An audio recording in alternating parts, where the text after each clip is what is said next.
ఫరీదాబాద్లో ఉగ్ర కుట్ర దేశవ్యాప్తంగా కలవరబెట్టింది. ఉగ్ర కుట్రలో దాదాపు 12 మంది చనిపోయినటువంటి పరిస్థితి ఉంది. ఈ ఘటనపై కేంద్రం చాలా సీరియస్గా ఉంది. ఉగ్ర కుట్రలో ఉన్న వాళ్ళని వదిలిపెట్టేది లేదంటూ స్వయంగా ప్రధానమంత్రి నరేంద్ర మోదీ ఆగ్రహం వ్యక్తం చేశారు. ఈ ఆపరేషన్లో ఉగ్ర కుట్రలో భాగమైన వైద్యులు అని తేలటంతో దేశవ్యాప్తంగా సంచలనం రేపింది. ఈ టెర్రర్ మాడ్యూల్ వెనుక ఉన్న ఒక ప్రధాన సూత్రధారిని అధికారులు గుర్తించారు. ఇమామ్ ఇర్ఫాన్ అహ్మద్, మీరు స్క్రీన్ మీద చూస్తూ ఉన్నారు. అతడే ఈ ఉగ్ర మాడ్యూల్ని నడిపిస్తోంది. మొత్తం వెనక ఉండి మాస్టర్ మైండ్ అంతా కూడా మన దేశంలో చాలామందిని ఉగ్రవాదం వైపు ఉసిగొల్పటానికి ప్రయత్నం చేసినటువంటి సూత్రధారి ఇతనే ఇమామ్ ఇర్ఫాన్ అహ్మద్. అతన్ని జమ్మూ కాశ్మీర్ పోలీసులు అరెస్టు చేశారు. అతడి గురించి ఆరా తీస్తే ఒళ్ళు గగురు పొడిచే కొన్ని విషయాలు వెలుగులోకి వచ్చాయి.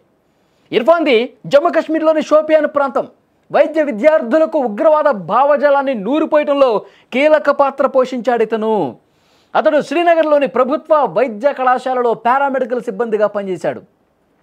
అతడు నౌగాంలో ఒక మసీదులో కలిసిన విద్యార్థులతో సంబంధాలు నెరుపుతూ మరొక వైపు ఈ జైషే మహమ్మద్ ఉగ్ర సంస్థ నుంచి ప్రేరణ పొంది ఆ ఉగ్ర సంస్థకు సంబంధించిన కార్యకలాపాలు, వాళ్ళకి సంబంధించినటువంటి విషయాలు, వాళ్ళకి సంబంధించిన పూర్తి సమాచారం, వీడియోలు ఇవన్నీ కూడా వైద్య విద్యార్థులకు వాళ్ళతో ఫ్రెండ్షిప్ చేసి వాళ్ళకి పంపించడం తరచుగా విద్యార్థులకు పంపిస్తూ ఉంటాడు. ఇతను పారామెడికల్ సిబ్బందిగా పనిచేశాడు కాబట్టి డాక్టర్స్తో సంబంధాలు ఉంటాయి కాబట్టి ఆ డాక్టర్స్కి సంబంధించి ఏదైతే ఫరీదాబాద్లో ఉన్నటువంటి అల్ ఫలాహ్ ప్రైవేట్ యూనివర్సిటీ ఏదైతే ఉందో ఆ యూనివర్సిటీలో ఉన్నటువంటి ప్రొఫెసర్లకు, డాక్టర్లకు కూడా ఈ భావజాలాన్ని నూరిపోశాడు. జైషే మహమ్మద్ ఉగ్రవాద సంస్థతో అతడు సంప్రదింపులు జరుపుతూ ఆ భావజాలానికి ఇతడు ప్రభావితం అవటమే కాకుండా ఒక మాడ్యూల్ని క్రియేట్ చేసి ఒక గ్రూప్ని క్రియేట్ చేసి అందులో చదువుకున్న వాళ్ళు మాత్రమే, వాళ్ళు ప్రొఫెషనల్స్ని మాత్రమే ఈ ఉగ్రవాద భావజాలాన్ని అలవాటు చేసి పదే ఆ వీడియోలు చూపించడం, మనం ఈ విధంగా చేయాలి, మనం ఆ విధంగా చేయాలి, మన లక్ష్యం ఇది, మనం ఈ విధంగా పోరాటం చేయాలి, ఇలాంటి భావజాలం మొత్తం కూడా హింసను ప్రేరేపించే విధంగా వాళ్ళని తయారు చేసినటువంటి పరిస్థితి ఉంది. సో వాళ్ళని ఆ విధంగా తయారు చేయడంలో కీలక పాత్ర పోషించినటువంటి వ్యక్తి మీరు స్క్రీన్ మీద చూస్తున్నారు, ఇమామ్ ఇర్ఫాన్ అహ్మద్. అతని గురించి సమాచారం ఒక్కొక్కటి వెలుగు తీస్తుంటే గత కొన్ని రోజులుగా మొత్తం అతని ట్రాక్ రికార్డ్, టెలిగ్రాఫ్ యాప్ నుంచి వీళ్ళు ఎవరెవరితో టచ్లోకి వచ్చారు, ఎవరెవరితో వీళ్ళు మెసేజ్లు పంపించాడు, ఏ రోజు ఏం చేయాలి, ఎక్కడ పేలుడు పదార్థాలు తయారీకి కావాల్సినటువంటి వస్తువులు ఎక్కడ దొరుకుతాయి, ఎట్లా తీసుకోవాలి, ఎలా తయారు చేయాలి, ఇవన్నీ కూడా ఈ డిస్కషన్స్ అన్నీ కూడా పెద్ద స్థాయిలో చేసినట్టుగా పోలీసుల విచారణలో బయటకు వచ్చింది. ఇప్పుడు ఫరీదాబాద్లో ఢిల్లీలో పేలుడు కంటే ఒకరోజు ముందు ఈ ఇన్ఫర్మేషన్ తీసుకుంటా ఉన్నారు. ఎవరైతే ఉగ్ర కుట్రకు ఇక్కడ ప్లాన్ చేస్తూ ఉన్నారో మొత్తం కూపీలాగితే ఫరీదాబాద్లో ఉన్నటువంటి డాక్టర్స్ అందులో తేలారు. వాళ్ళ 8 మందిని అరెస్ట్ చేశారండి. హైదరాబాద్లో కూడా రాజేంద్ర నగర్లో ఒక డాక్టర్ అరెస్ట్ అయ్యాడు. సో డెఫినెట్గా ఇక్కడ మెడికల్ సిబ్బంది, డాక్టర్స్, విద్యార్థులు, ప్రొఫెసర్లు వీళ్ళు మాత్రమే ఉన్నారు, ఇంకెవరు లేరు. ఎక్కడ అనుమానం రాకుండా, గుట్టు చప్పుడు కాకుండా దీన్ని నడిపించిన పరిస్థితి ఉంది. ఇక్కడ డాక్టర్ షహీన్ ఎవరైతే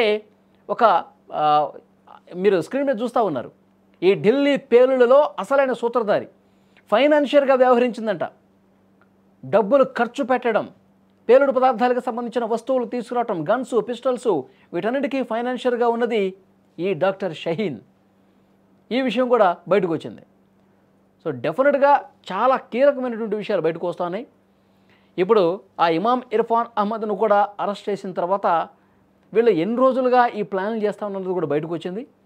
8 మంది డాక్టర్లు దొరికిపోయారు కాబట్టి, ఇతని గురించి సమాచారం తెలిసిపోయింది కాబట్టి ఆ ఉమర్ అనేవాడు భయపడిపోయి తనను తాను పేల్చేసుకున్నాడని చెప్పి చర్చ జరిగింది.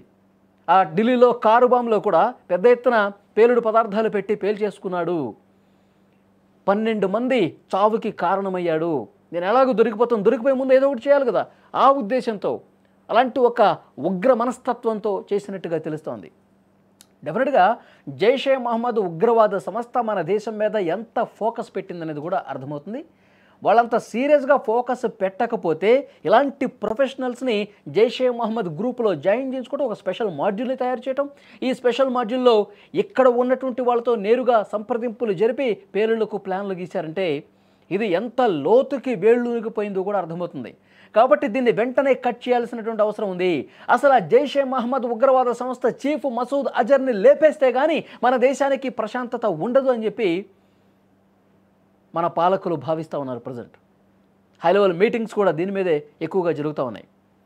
అసలు సూత్రధారి ఇర్ఫాన్ అనే వాడు అరెస్ట్ అయ్యాడు, ఈ డాక్టర్లు అరెస్ట్ అయ్యారు.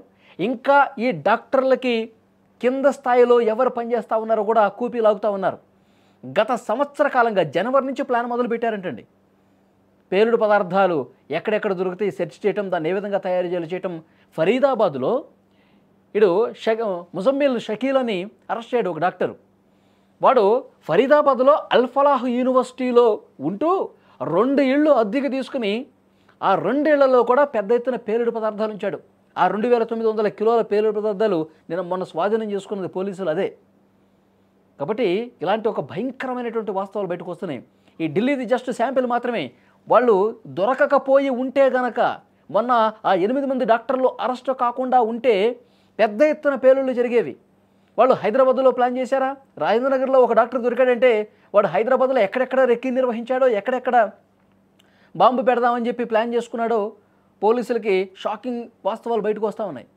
బెంగళూరులో ప్లాన్ చేశారా, ముంబైలో ప్లాన్ చేశారా, పూణేలో ప్లాన్ చేశారా, అన్నీ కూడా వెలుగులోకి వస్తాయి. ఇప్పుడు ఆ డాక్టర్ మాడ్యూల్ మొత్తం కూడా వెలుగు తీస్తూ ఉన్నారు. కాబట్టి ఒకరోజు విషయం మొత్తం బయటకు వస్తుంది. జైషే మహమ్మద్ ఉగ్ర సంస్థకు సంబంధించి మొత్తం కూడా ప్రతి ఒక్క చిన్న క్లూను కూడా వదిలిపెట్టకుండా శోధిస్తూ ఉన్నారు, ఇన్వెస్టిగేట్ చేస్తూ ఉన్నారు.